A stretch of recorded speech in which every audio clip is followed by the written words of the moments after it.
প্রিয় দর্শক, বাংলা ব্যান্টার চ্যানেলে আপনাদেরকে স্বাগতম। আজকে আমরা হাভানা সিনড্রোম নিয়ে কিছু কথা বলবো। তো হাভানা সিনড্রোম নিয়ে বছরের পর বছর ধরে চলা আন্তর্জাতিক রহস্যে একটা নতুন মোড় এসছে। যুক্তরাষ্ট্র এমন একটি যন্ত্র হাতে পেয়েছে এবং বর্তমানে সেটির পরীক্ষা চালাচ্ছে, যা কর্মকর্তারা মনে করছেন এই হাভানা সিনড্রোমের শারীরিক দুর্বলতার অবস্থার সাথে সম্পর্কিত হতে পারে। আমেরিকার কূটনৈতিক পরিমণ্ডলে হাভানা সিনড্রোম এক অজানা আতঙ্কের নাম। এই সিনড্রোম হানা দিয়েছে পৃথিবীর বিভিন্ন দেশে অবস্থিত মার্কিন দূতাবাসগুলোতে। 2016 সালে এই সিনড্রোমের উপস্থিতি আবিষ্কার করার পর থেকে এখন পর্যন্ত শতাধিক কেস পাওয়া গিয়েছে, যেখানে মার্কিন কূটনীতিক এবং অসংখ্য গোয়েন্দা কর্মকর্তা অজানা কারণে অসুস্থ হয়ে পড়েন। অসুস্থ হয়ে পড়া অনেকের ভাষ্যে জানা গিয়েছে তারা হঠাৎ করে মাথার ভিতরে হাতুড়ি দিয়ে ধাতব জিনিসে জোরে আঘাত করার মতো কর্কশ আওয়াজ শুনতে পেতেন। অনেকে শরীরের বিভিন্ন অঙ্গে ব্যথা অনুভব করতেন। অনেকের আবার বমি বমি ভাব হতো। একজন মার্কিন নারী কর্মকর্তা যিনি এই হাভানা সিনড্রোমের শিকার হয়েছিলেন, তিনি বলেছিলেন এই সিনড্রোমের সময় তার মাথার খুলিতে প্রচন্ড ব্যথা অনুভূত হতো। শত শত কর্মকর্তা ও কূটনৈতিক তাদের কর্মক্ষেত্র থেকে চলে এসছেন নিজেদের শরীরের কথা ভেবে। ওয়াশিংটনের কর্তা ব্যক্তিদের কপালে চিন্তার ভাঁজ আরো গভীর করেছে এই হাভানা সিনড্রোম। হাভানা সিনড্রোমে আক্রান্ত অনেকেই একটি তীব্র, তীক্ষ্ণ, যন্ত্রণাদায়ক শব্দ শোনার কথা বর্ণনা করেছেন, যা অন্য স্থানে গেলে কমে যেত। কারো কারো ক্ষেত্রে এর প্রভাব এতই গুরুতর ছিল যে শেষ পর্যন্ত তাদের চাকরি ছাড়তে বাধ্য হয়ে হয়েছিল। 2022 সালের দিকে সিবিএস নিউজকে দেয়া এক সাক্ষাৎকারে সিআইএ এর প্রাক্তন বিশ্লেষক এরিকা স্টিথ বলেন, আমার মস্তিষ্ক বিকল হয়ে গেছে। তিনি বলেন, আমরা আমাদের দেশের সেবা করার ফলেই এই পরিস্থিতির শিকার হয়েছি এবং আমাদের যত্ন নেওয়াটা আমাদের প্রাপ্য।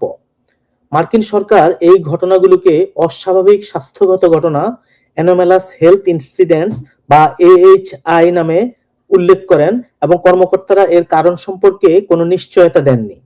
কিন্তু সিবিএস এর জনপ্রিয় অনুষ্ঠান 60 মিনিটসে এমন বিশেষজ্ঞদের সাথে কথা বলেছে যারা বিশ্বাস করেন যে এই ঘটনাগুলোর সাথে লক্ষ্যবস্তু ভিত্তিক সনিক বা মাইক্রোওয়েভ আক্রমণ জড়িত।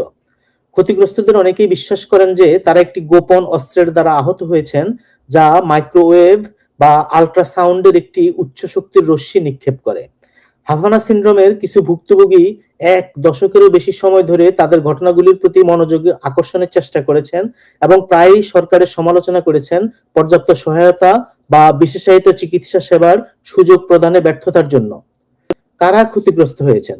2016 সাল থেকে হোয়াইট হাউসের কর্মী, সিআইএ কর্মকর্তা, এফবিআই এজেন্ট, সামরিক কর্মকর্তা এবং তাদের পরিবার সহ 1500 জনেরও বেশি মানুষ এবং মার্কিন কর্মকর্তা এই অবস্থার সম্মুখীন হওয়ার কথা জানিয়েছেন।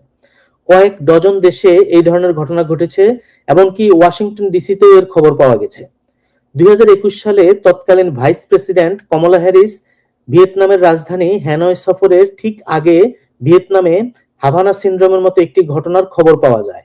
সেখানকার মার্কিন দূতাবাস তখন বলেছিল যে একটি সম্ভাব্য অস্বাভাবিক স্বাস্থ্য ঘটনার কারণে অন্তত একজন কর্মকর্তাকে চিকিৎসার জন্য সরিয়ে নিতে হয়েছিল এবং এর ফলে হ্যারিসকে তার আগমন বিলম্বিত করতে হয়েছিল। 60 মিনিটস পরে জানতে পেরেছে যে 11 জন অসুস্থ হওয়ার কথা জানিয়েছেন হ্যানয়ে অবস্থিত মার্কিন দূতাবাসের 2 জন কর্মকর্তা এবং অন্য 9 জন যারা হ্যারিসের সফরের প্রস্তুতি নিচ্ছিল এমন একটি প্রতিরক্ষা বিভাগের দলের সদস্য ছিল। হ্যারিস অক্ষত থাকলেও আহত মার্কিন কর্মীদের কয়েকজনকে চিকিৎসার জন্য ভিয়েতনাম থেকে সরিয়ে নেওয়া হয়েছিল। আরেকটি ঘটনায় চীনের গুয়াংজুতে মার্কিন কনসুলেটে কর্মরত একজন স্টেট ডিপার্টমেন্টের নিরাপত্তা কর্মকর্তা 60 মিনিটসকে জানান 2017 সালে তাদের অ্যাপার্টমেন্টে অদ্ভুত শব্দ শোনার পরে তিনি এবং তার স্ত্রী অসুস্থতার লক্ষণ অনুভব করতে শুরু করেন।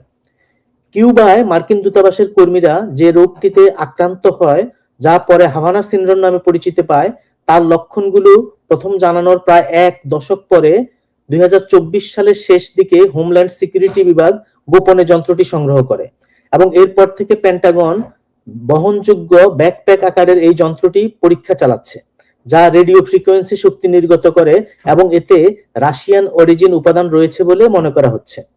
আমেরিকার চিকিৎসক বিজ্ঞানী এই সমস্যা সমাধানের জন্য প্রাণপণ চেষ্টা চালিয়ে যাচ্ছিল।